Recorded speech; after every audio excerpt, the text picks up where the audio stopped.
Nitekana umunezero ntangere vyo gusubira kubana namwe banywanyi bacu mubana natwe makuru n'ibiganiro vya misi yose tubandanya gushikiriza kuri no mbonesha kure yacu ari no yanyu muhuza TV. Uno mwaka tugiye kubageza amakuru agezwe ko ariko aravugwa muri kano kanya nga mu gihugu c'u Burundi, akaba ari amakuru tuza kugarukana ni ko ariko aravugwa cane cane mu gisata ca politike. Na makuru tuza kugaruka ku biriko biravugwa hagati y'umukuru w'igihugu Perezida Varisito Ndayishimiye ndetse n'uvugwa ko yashatse gutembagaza ubutegetsi mu mwaka wa 2015 General Godefroid Niyombare. Abantu benshi bamaze igihe biyumvira impamvu Perezida Ndayishimiye amaze imyaka 3 n'igice akoresha ingufu ziwe zose kugira atahane Godefroid Niyombare mu Burundi. Intumwa zararungitswe kumurondera biranka ubonaho ariko yambikwa ibinyoma byose bishoboka. Perezida Ndayishimiye akabageze ku rugero rwo guheba inyungu zihambaye z'igihugu no kwinjira mu ntambara n'ikindi gihugu arondera Godefroid Niyombare wenyine. Iyo ariko aravuga Godefroid Niyombare haragira ishavu ryinshi cyane ndetse benshi bakanumirwa.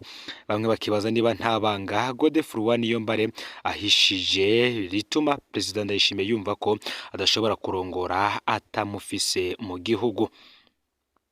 Uti kubera iki mvuze ko arondera Godefroid Niyombare? Mu rutonde leta y'u Burundi yatanze irurungikira leta y'igihugu c'u Rwanda rwari ko abantu bategezwa gutahanwa mu Burundi, rwari ko abantu 34 bagirizwa ko bagerageje gutembagaza ubutegetsi mu mwaka wa 2015. Bamwe akaba ari abasirikare n'abapolisi bari kumwe na Godefroid Niyombare ku igenekerezo ya 15 Rusama umwaka wa 2015. Abandi nabo akaba ari abanyepolitike bazwi abaharanira agateka kazina muntu be n'abamenyesha amakuru. Abo bantu barazwi ko bari mu bihugu bitandukanye nk'igihugu ca Canada, Leta Zunze Ubumwe za Amerika, igihugu ca Tanzania, Ubufaransa, Ububirigi, u Rwanda, Ubudage ndetse n'ahandi. Leta ya Varisito Ndayishimiye ngifisa amakuru ko Godefroid Niyombare we na benshi bari mu murwi we bo bari mu gihugu c'u Rwanda. Ibindi bihugu vyose abandi barimwo nta ngorane biteye Ndayishimiye. Igihugu conyine atuka uko bukeye uko bwije ni igihugu kimwe gusa ari naco yibaza ko Godefroid Niyombare yoba ahawemwo indaro, akaba ari igihugu c'u Rwanda. Ikinga akaba ari naco cerekana ko Godefroid Niyombare ageze ku rugero rwo hejuru cyane mu kubuza Perezida Varisito Ndayishimiye amahoro. Benshi kandi baribaza igituma Perezida Varisito Ndayishimiye yitirira umuharire zitabara Godefroid Niyombare kandi abizi neza ko ataco apfana n'uwo muhari. Ni mu makuru dufise Red Tabara yatangwe yitwa Fonabu Tabara mu mwaka wa 2011. Akaba hari muri Rusama. Amasanamu yayo ya mbere yerekanywe na televiziyo y'Ubufaransa France 24 muri Munyonyo mwaka wa 2011. Abagwanyi bayo bari muri Haut Plateau za Uvira muri Republika Iharanira Intwaro Rusange ya Kongo.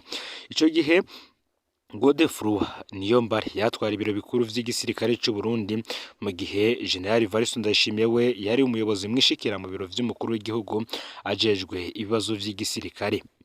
Nukuvuga ko aba bompi bari abategetsi bavugana ikibazo ca Fonabu Tabara ico gihe. Benshi bakumva ko bohishurirwa ico bayaze. Ngese General Varisito Ndayishimiye yoba yaragirije Godefroid Niyombare ko atwara igisirikare c'u Burundi akongera agatwara ikiroberi. Igitero ca mbere ca Red Tabara mu Burundi cabaye muri Kigara mu mwaka wa 2014 mu ntara ya Cibitoke. Ico gihe Red Tabara yateye iva muri Republika Iharanira Intwaro Rusange ya Kongo, kandi ico gihe Godefroid Niyombare yatwara iperereza ry'u Burundi, Ndayishimiye nawe yatwara Sobogeya. Godefroid Niyombare amaze guhunga igihugu yaratangajwe ko abaye kizigenzo wo muhari Forebu warugizwe n'abasirikare bansonyangwa ry'ibwizwa shingiro mu mwaka wa 2015. Nimba atariko benshi babizi nta gitero ca Forebu mu Burundi kirigera cyumvikana gushika n'ubu. Amakuru twagiye turaronka yarigeze kuvuga ko hari habagerageje guhuza Forebu na Red Tabara ngo zije hamwe, cyane cyane mu gihe iyo mihari yose yari ifise ibirindiro muri Republika Iharanira Intwaro Rusange ya Kongo. Amakuru ahari hakemeza ko ivyo bitigeze bishoboka. None ngo no kubera iki Perezida Varisito Ndayishimiye yitirira Godefroid Niyombare umuhari Red Tabara? Ese ko bari ukutamenya canke hoba hari irindi banga Ndayishimiye azi abantu benshi batazi canke co bari ikinyoma akoresha n'impaka kubera amubujije itiro. Nk'uko vyanditswe na Pacifique Ninahazwe ku rukuta rwe rwa Facebook, ati mu buzima bwiwe yaragize amahirwe yo guhura na Godefroid Niyombare inshuro zitatu. Mu mwaka wa 2011 canke mu mwaka wa 2012 barahuriye muri exposition yari kuri Centre Culturel Française akanya gato, bakaba baraganiriye akamwumvana ivyumviro bitandukanye n'ivyo yahora yumvana abandi bahoze bagwana muri CNDD FDD, na cane cane ko yari intwazangabo yugurutse kandi adatinya kwerekana ibitameze neza. Uyo munsi ngo Pacifique Ninahazwe yaratangaye cyane kumva chef d'état major w'igisirikare yamiriza ubusuma buri mu gihugu nk'uko benshi mu baharanira agateka kazina muntu nawe yabivuga. Mu ntango z'umwaka wa 2014 nanone barahuye basohotse inama muri hoteli Meridien Source du Nil, ho baraganiriye akanya. Ico gihe ngo yari Godefroid Niyombare yari chargé de mission mu biro vy'umukuru w'igihugu, ho Pacifique Ninahazwe akaba yaratangaye rwose kuko ibibazo by'igihugu yabivuga mu majambo bakoresha muri société civile. Mwijambo Pacifique Ninahazwe yabwiye Godefroid Niyombare yaragize ati: "Mon general, uragaba iyo mvugo wewe izogucisha umutwe ngo weho ko ubivuga ukabukiriho." Niko Godefroid Niyombare yamwishuye ati: "Njewe sico kimwe kuko sindi general ntaco bontinyira." Yaciye yitwengera yumvisha inyishu ya Pacifique Ninahazwe. Uwo munsi nyene akaba yaraciye agenwa guserukira Burundi muri Kenya. Aha rero ngo niho Pacifique Ninahazwe yatanguye gutahura ko Godefroid Niyombare n'ubundi yoba ariko arigizwa kure n'ubutegetsi.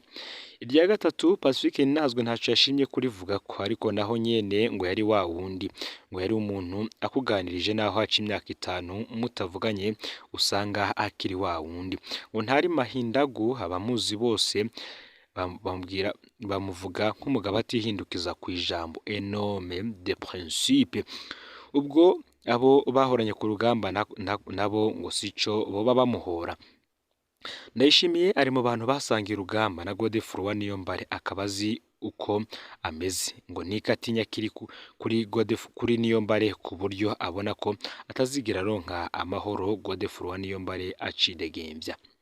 Mu vyo Godefroid Niyombare mu biganiro vyose yagiranye na Pacifique Ninahazwe yaramubwiye umubabaro yakuranye wo kwicirwa abavyeyi mu mwaka wa 1972. Yaramubwiye kandi amagorwa yagize mu nyuma be n'ubutwara umuvyeyi yasigaranye yamureranye maze amurinda ugwanko. Godefroid Niyombare mu vyo yabwiye Pacifique Ninahazwe yamubwiye ingene bimeze gukura ubona uwakwiciye so akunyaga, mu nyuma ugasanga yaguha lift mu modoka yanyaze so. Yaramubwiye ingene kandi yagiye ariga kure yaho aba kugira abigisha biwe batamenya ko ari umuhungu wa Niyombare Paul. Nako kandi mu vyo bayaze vyose yamubwiye ingene yafashe ingingo yo kuja ku rugamba, ingene yataye akazi kamuhemba neza muri Onatel aja mu ishamba. No kuvuga ko abigisha amacakubiri bafatiye ku vyago vya kahise ataco bari bafise bitwaza camubabaje kubirusha. Yaramubwiye kandi urukundo yakunda President Nkurunziza. Yaramubwiye ko yanabaye we mu gihe bava ku rugamba, igihe cose bamuvuganye ko yoba Pacifique Ninahazwe ndetse na General Godefroid Niyombare yitaga President Nkurunziza umuvukanyi.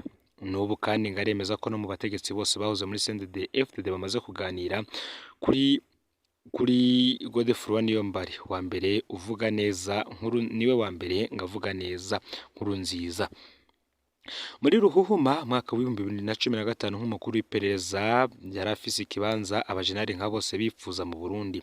Nyuma amezi 3 gusa muri ico kibanza yarobahutse arandikira President Nkurunziza amubwira ukuri ku ngaruka z'ikiringo ca gatatu, natashimye kumwumviriza mbere akanamukuru butarariye ivyo yavuze vyose vyarabaye. Godefroid Niyombare ivyo yabwiye Petero Nkurunziza vyose vyarabaye, kuko ikiringo ca gatatu catumye amakunga kuri icizere ku Burundi, cavyaye indyane zikomeye mu gihugu, casubiza inyuma mu Burundi mu bintu vyose, ndetse n'ikiringo carangiye gihitanye ubuzima bwa President Nkurunziza ataragisohoka, imbibe bituma agwara ntiyashobora kuja mu bitaro bikomeye. hakaba hari amakuru avuga ko abo yizeye bashobora kuba ari nabo bamuhemukiye ku munota wa nyuma. Ico abagumyabanga benshi batabwirwa kugeza n'ubu nuko urwandiko Godefroid Niyombare yarungikiye Nkurunziza rwatomora neza ko ruri mu ntumbero yo gukingira ubutegetsi bwa CNDD-FDD. General Godefroid Niyombare muri urwo rwandiko yaratomoreye Nkurunziza ko ku neza y'igihugu, ku neza ya CNDD-FDD ndetse no ku neza yiwe tokwitoza ubwa gatatu. Ni urwandiko ngo abanywanyi ba CNDD-FDD bakwiriye gusubira bakarugusoma maze bakirabira agaciro k'impanuro Godefroid Niyombare yari yatanze.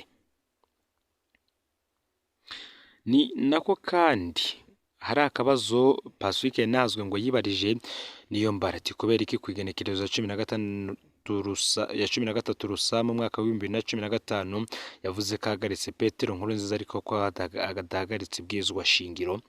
Ahandi hose iyo habaye kudeta ibwirizwa shingiro niryo bihutira guhagarika.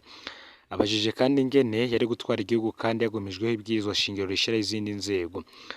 Yamwishuye ko intwazanga birahira ko izogwana ibwirizwa shingiro. Yamubwiye ko kandi igikorwa ciwe cari gitumbere kugwanira ibwirizwa shingiro nk'uko yari yarabirahiriye nk'intwazangabo y'u Burundi. Pacifique Nazwe ati reka nsubiremwo amajambo Godefroid Niyombare yanyibwiriye ati sinigeze ndota gufata igihugu, intumbero yacu yari yo gushira Nkurunziza imbere y'ubutungane agasigura impamvu yahunyanze ibwirizwa shingiro ryamushizeho. Yamubwiye ko yari yubaha inzego z'igihugu kandi ko ibwirizwa shingiro ari ryo ryavuga uheza akarongora igihugu mu gihe umukuru w'igihugu ahemutse. Mu ncamake Niyombare we yatahura ko Nkurunziza ahemutse yari gusubirirwa n'umukuru w'inama nshingamateka kuko ibwirizwa shingiro ryabivuga. Hari benshi batuka Godefroid Niyombare uno munsi suko bamurusha gukunda Burundi, yarabwiguze ngaho yaje ku rugamba. Abamutuka namurusha kumenya amagorwa y'abahutu muri kahise.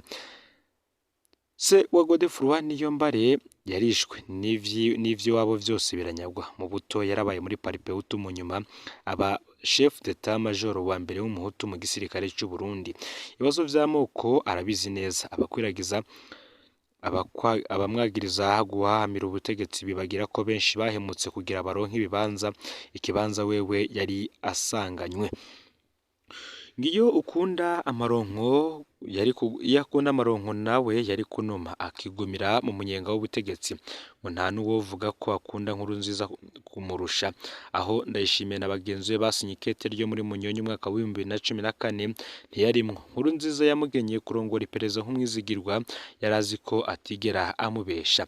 Si ubutwari bovuga ko barusha Godefroid Niyombare kuko ngo no ku rugamba yamye ari indongozi yabo nka commandant de région. Amabanga benshi barimwo uyu munsi nayo yabatanguriye. Abarundi bamaze imyaka 9 batumva ijwi rya Godefroid Niyombare. Hari na benshi bandika babaza niba koko iyo bakiriho. Hari nabavuga ngo mbe yemwe hazodutabara ryari. Kurya hari abatuka Godefroid Niyombare ni nako hari abamukunda n'ubundi. Kumubaza ngo azotabara Burundi ryari kuko nta muntu numwe yashobora gutabara igihugu wenyene. Cyo ni igikorwa c'abarundi bose.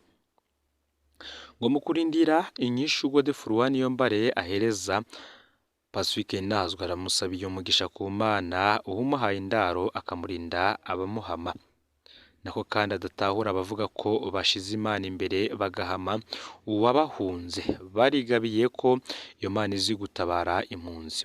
Bari bagiye ko iyo Mana izi gutabara impunzi. Bari bagiye ko Yesu Kristo canke Yesu Kristo bavuga ko bemera yahamwe n'umwami agahunga kiri uruyoya. Bari bagiye kandi ko ibwizwa ry'Imana ritegeka gutabara abahamwa. Bari bagiye kandi ko bishika Imana igahana abakomeye nk'umwami Herode maze bakagenda basiga rwa ruyoya rutagira inguvu. Imana ihangaze uwagutabaye. Ngivyo rero ivyanditswe na Pacifique NININAHAZWE ku bibazo vyinshi ariko abaza Godefroid Niyombare. Uyu yagejejwe gutembagaza ubutegetsi mu mwaka wa 2015 mu nyuma agahunga. Binavuga ko ari muri bamwe babujije Perezida Varisito Ndayishimiye gusinzira.